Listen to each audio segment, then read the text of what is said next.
Good morning, Ms. Kanza. Thank you so much for joining us. Let's just look at the impact economically that coronavirus is having specifically in Africa. Good morning. Thanks for having me.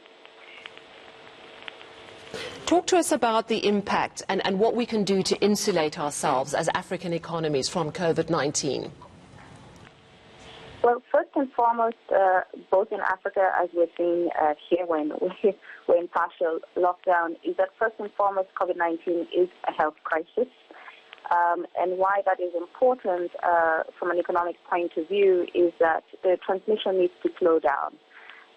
So if you look at cases like Italy and France and even here in Switzerland, where many of us are working from home, it's unclear for how long schools will be shut, how long non-core businesses will be shut, unless the government manages to get a handle on transmission and to avoid the health systems from becoming overwhelmed.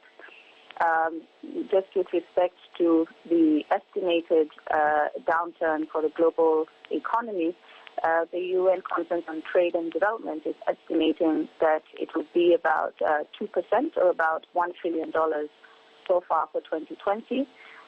And still, we have no idea when this crisis will come to an end. So as you can see, getting ahead of a curve with respect to the coronavirus outbreak is critical for getting a handle on the economy. So that is one aspect. The second aspect that's a big concern is also with the control measures such as lockdowns and essentially bringing key business activities to a halt to prevent the transmission of the virus. A key concern is how to support, in particular, small businesses as well as sectors that are more service-oriented, so whether that is tourism or travel, anything that is customer-facing. And here the measures that are being undertaken is to see how to bail out small businesses. Key concern in the African context is many governments don't have those deep pockets that amount to hundreds of millions of dollars. And the key question is, what are some simple measures that government could undertake, whether it is helping to suspend loans and payment of loans or interest on loans for small businesses, allowing them to not pay taxes in the short run, because that is payment out that they could use to continue to pay their staff, so that we don't have small businesses laying off employees and needing handouts from the government.